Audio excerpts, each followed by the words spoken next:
sekular. Faham? Sekular.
Lihatlah, lihat jatuhnya sistem khilafah pada 1924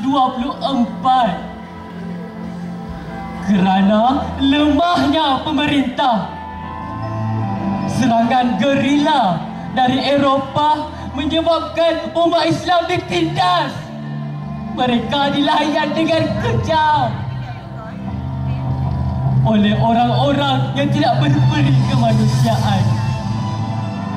Tetapi pada waktu itu bangkitlah satu gerakan Islam yang cuba untuk mengembalikan gerakan Islam yang sebenar. Itulah Ikhwanul Muslimin.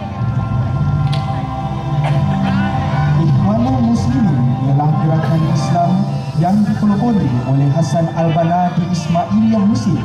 Dalam ucapan Hasan Al-Banna, beliau menyatakan, Wahai kaumku, sesungguhnya saya menyeru kepada kalian bahawa Al-Quran ada di tangan kananku, sunnah di tangan kiriku, dan amal salafus soleh sebagai tauladan. Saya dan rakan-rakan seperjuangan menyeru kalian kembali kepada Islam, ajaran dan hidayah Islam. Islam adalah sistem kehidupan yang komprehensif, mencakup segala aspek kehidupan. Dia merupakan bangsa dan negara atau pemerintah dan umat, merupakan akhlak dan kekuatan, merupakan undang-undang, ilmu dan hukum. Ia juga merupakan jihad dan dakwah. jelas menunjukkan gerakan kebangkitan ini adalah menyeru umat Islam mengamalkan ajaran Islam yang sebenar, jauh dari kefahaman sekuler yang memisahkan antara kehidupan dan akhirat. Ikhwanul Muslimin membentangkan jalan yang jelas untuk diikuti oleh para da'i dalam kabur jahiliyah moden.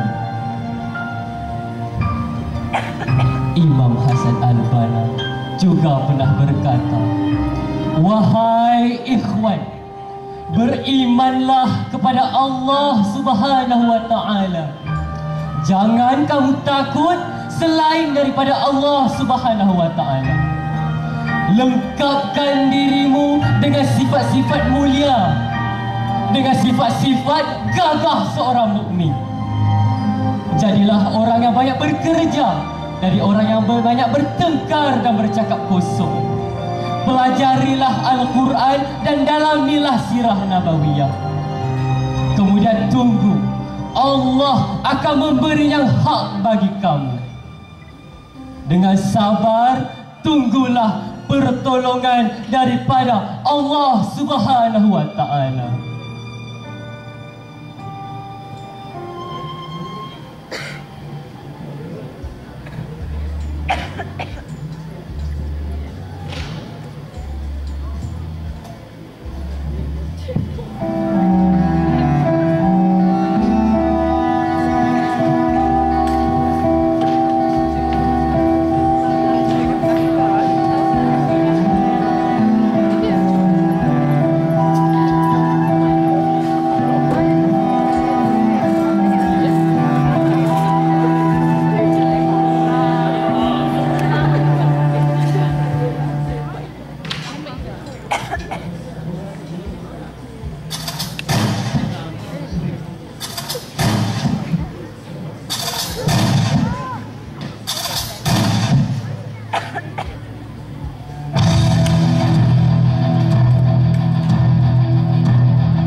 menjadi kalut. Selesai sahaja Imam Hassan Al-Banna bercakap dengan al-Ikhwan al-Muslimin, tanpa diduga ada insan-insan binatang yang ingin membunuh beliau. Dengan menggunakan sniper, peluru buta itu tepat mengenai tubuh Hassan Al-Banna. Sesampainya di hospital, para jururawat telah ditegah untuk merawat beliau. Oh, doktor! Aku mahu kamu semua dengar sini. Aku tak mahu ada di antara kamu yang merawat makhluk ini. Sekiranya ada di antara kamu yang degil, penjara jauhnya, faham? Begitulah tentera. Para perawat menjadi serba salah. Simpati menjelubungi mereka. Pada masa yang sama, ketakutan menghempak mereka. Ahli-ahli ikhwan yang lain hanya mampu melihat tubuh Imam Hassan Al-Banna menunggu ajalnya tiba.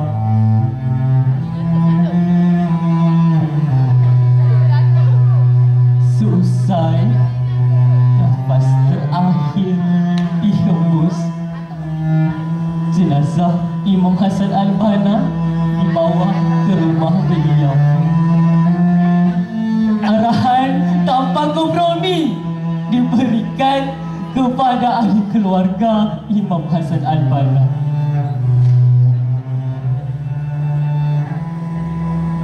Hei, dengar sini. Aku mahu jenazah ini dibereskan sebelum 9 pagi besok. Faham? Hanya kamu dan ahli keluarga kamu saja yang terlibat. Sekiranya ada di antara kamu yang berdegil, saya akan masukkan kamu semua ke dalam penjara. Faham? Dengan penuh kedukaan, ayah Imam Hassan Al-Banna bersama ahli keluarga yang lain yang terdiri daripada kaum wanita menyempurnakan jenazah Imam Hassan Al-Banna. Tiada siapa yang dibenarkan untuk menolong mereka. Pada keesokan hari, tentera datang untuk membawa jenazah Imam Hassan Al-Banna disembahyangkan di sebuah masjid yang kosong. Hei! Tutup semua masjid! Halau semua orang Islam yang sudah solat! Aku tak nak ada ucapan takziah yang disampaikan kepada keluarga ni. Faham? Jenazah Imam Hassan Al-Banna telah dibawa ke sebuah masjid yang kosong. Tiada siapa yang dibenarkan untuk memberi penghormatan terakhir kepada beliau. Sesiapa yang melakukan demikian akan dipenjarakan, akan disiksa. Apalah salahmu, Imam Hassan Al-Banna?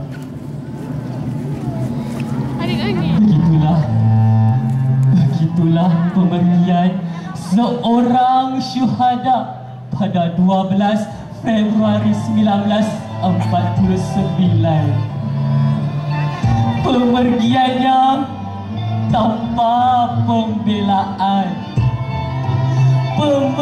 Pemergiannya tanpa belas kasihan. Pemergiannya tanpa penghormatan. Tetapi aura tokoh besar ini masih menjalar sehingga kini. Dakwah beliau masih menjadi nadi umat Islam zaman ini. Itulah Imam Hassan Al-Banna.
atau penjahat?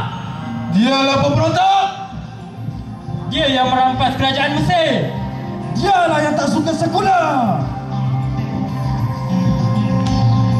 Bukan. Imam Hassan Al-Banna bukan penjahat. Dia bukan pemberontak. Dia bukan nak merampas kuasa Jamal Abdul Nasir. Dialah pelopor kepada kebangkitan Islam. Dialah pengasas kepada Ikhwanul Muslimin. Dialah Imam Hassan Al-Banna.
Sahabat-sahabat sekalian, bangkitlah, berdirilah bersama kami untuk membacakan doa wahdah.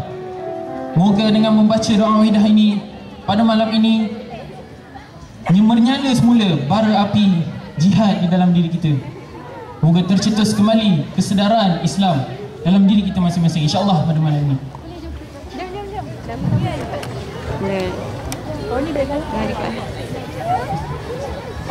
Bismillahirrahmanirrahim. لا إله إلا الله إلها واحدا ونحن له مسلمون لا إله إلا الله ولا نعبد إلا إياه مخلصين له الدين ولو كره الكافرون ولو كره المشركون ولو كره المنافقون